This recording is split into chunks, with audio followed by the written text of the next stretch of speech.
Assalamualaikum warahmatullahi wabarakatuh. Selamat pagi, selamat siang, dan selamat malam kepada Bu Farli Sutartiah selaku dosen mata kuliah Ekonomi Teknik. Pada kesempatan kali ini saya Fauji dengan NIM 231151039 akan mempresentasikan materi dengan judul analisis usaha kelapa dalam petani migran Jawa di lahan pasang surut Provinsi Provinsi Sumatera Selatan. Baik, presentasi yang saya bawakan ini bertujuan untuk memberikan gambaran yang utuh mengenai bagaimana usaha kelapa dalam dikelola oleh petani migran Jawa, bagaimana cara menghitungnya, terus seberapa besar keuntungan yang diperoleh, dan apakah usaha tersebut layak untuk dijalankan dalam jangka panjang. Langsung saja. Nah, di sini ada latar belakang. Latar belakang ini adalah komoditas kelapa di Indonesia yang memiliki peran yang sangat strategis baik dari segi sosial budaya, penerimaan devisa negara, sumber pendapatan petani, dan lapangan kerja yang sangat potensial dan tidak kalah pentingnya sebagai sumber utama minyak makan dalam negeri. Kelapa ini merupakan komoditi perkebunan dan komoditi sosial ekonomi yang ditanam secara turun-temurun hampir di seluruh Indonesia. Nah, Indonesia ini dikenal sebagai salah satu negara yang menghasilkan kelapa terbesar di dunia. Tanaman kelapa bukan hanya sekedar komoditas perkebunan, tapi memiliki nilai sosial, ekonomi, dan budaya yang sangat tinggi. Sebagai daerah tanaman kelapa ini ditanam secara turun-temurun di kehidupan masyarakat. Di Sumatera Selatan ini, khususnya di wilayah Pasang Surut, terdapat banyak petani migran Jawa yang mengusahakan kelapa sebagai sumber penghasilan.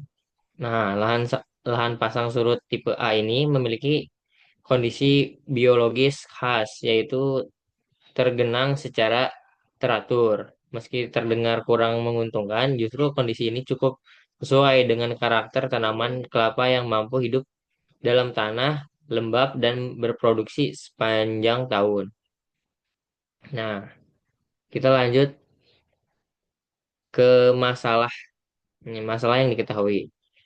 Nah, masalah yang diketahui itu ada dua, yaitu berapa besar biaya produksi dan pendapatan petani kelapa dalam petani migran Jawa. Yang kedua, bagaimana kelayakan usaha tani kelapa dalam petani migran Jawa.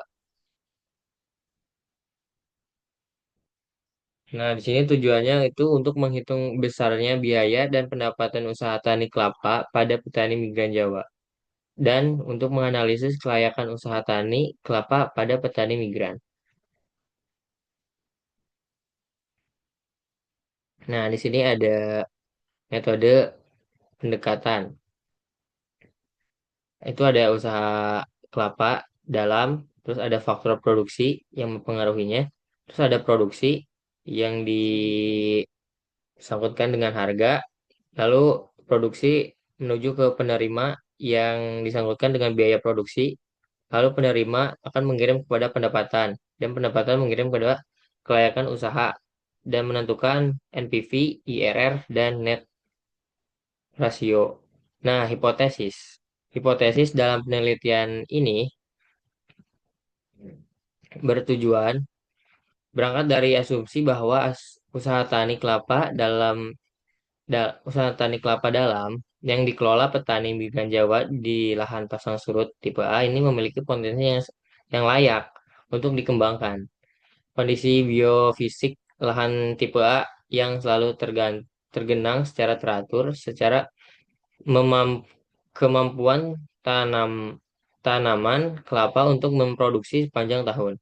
Diperkirakan mampu memberikan hasil produksi yang stabil dan menerima yang menguntungkan. Oleh karena itu, usaha ini diproduksi untuk menghasilkan nilai kelayakan finansial secara NPV, IRR, dan net P per C yang berada pada tingkat positif. Selain itu, faktor-faktor seperti harga jual kelapa, jumlah produksi, serta pendapatan petani juga itu berpengaruh langsung terhadap tingkat kelayakan usaha. Di mana semakin tinggi produksi dan harga jual, maka semakin besar pula peluang usaha yang dinilai layak.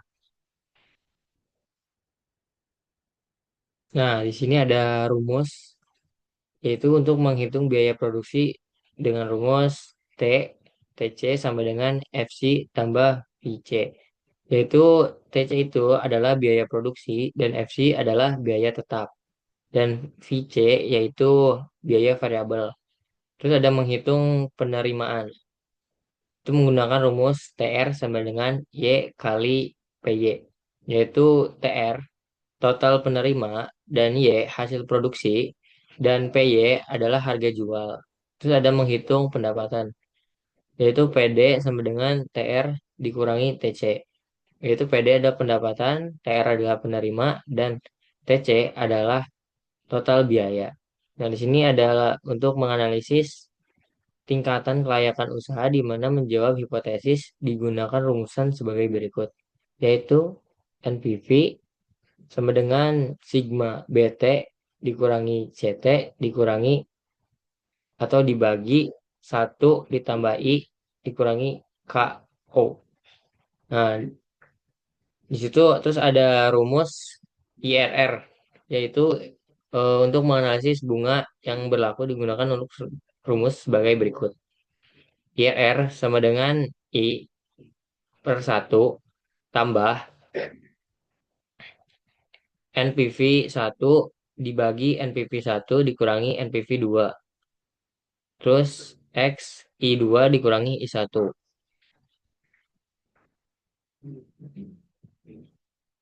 Nah, langsung kita ke biaya produksi. Nah, udah dari rumus tersebut, dari data-data yang sudah dikumpulkan, dan hasilnya adalah dari biaya tetap itu senilai 996.430 dan biaya investasi sebesar 964.000. Lalu ada penyusutan alat yaitu 32.430. Lalu ada biaya variabel sebesar 2.691.082.000. Nah, lalu ada sarana produksi yaitu 1.778.415.000. Lalu ada tenaga kerja sebesar 912.667.000.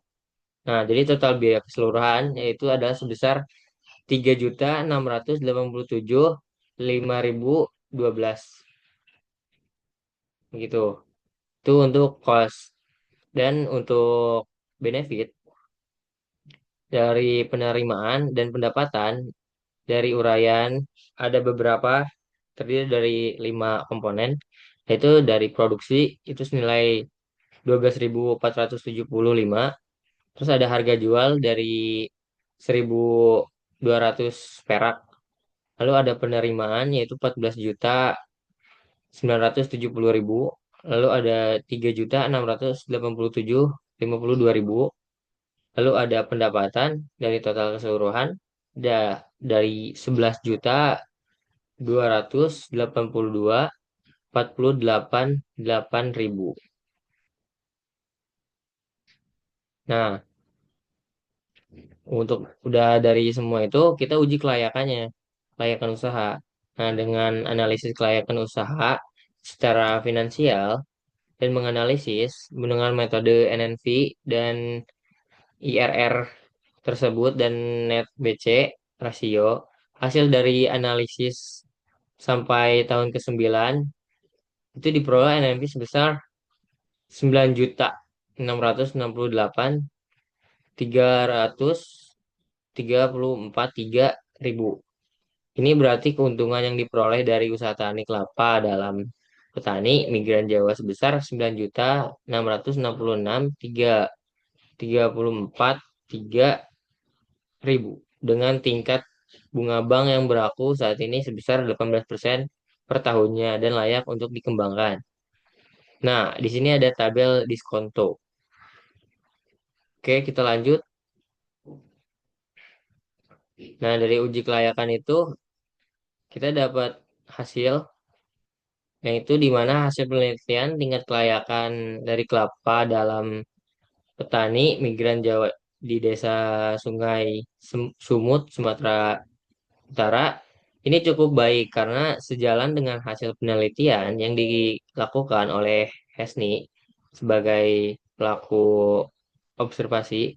Nah, yang dilakukan oleh Hesni ini bertujuan bahwa mengembangkan kelapa layak diusahakan dengan B per C rasio sebesar 1,62, IRR 22,98 dan persenan di payback periode 11.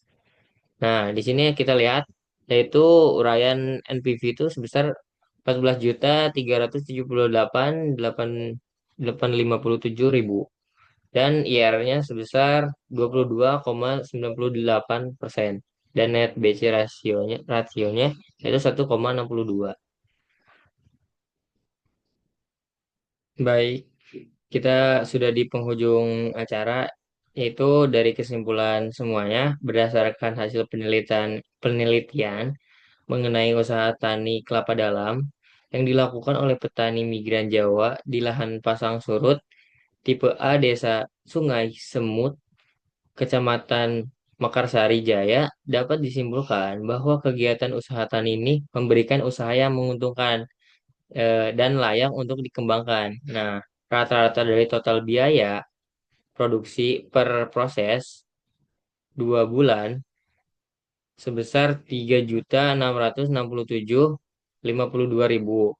Sedangkan rata-rata pendapatan yang diperoleh mencapai 11.282.488 ribu. Tingginya pendapatan ini menunjukkan bahwa usaha kelapa dalam ini mampu memberikan manfaat finansial yang signifikan bagi petani, terutama karena tanaman kelapa memiliki umur produksi panjang dan mampu berbuah sepanjang tahun.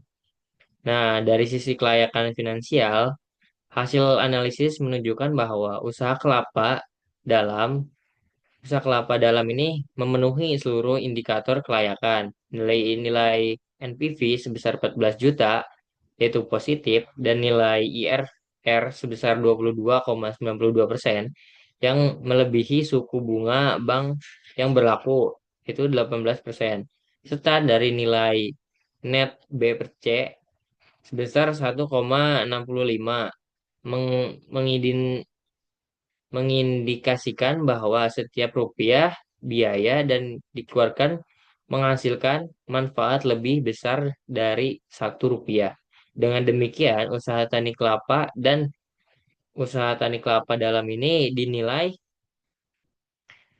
vi- vi- visible dan prospektif untuk dikembangkan lebih lanjut. Usaha tani ini juga cocok dipadukan dengan usaha seperti tanaman pangan, ternak, ataupun perikanan sehingga pendapatan petani tetap stabil meskipun terjadi flu- fluktuasi produksi.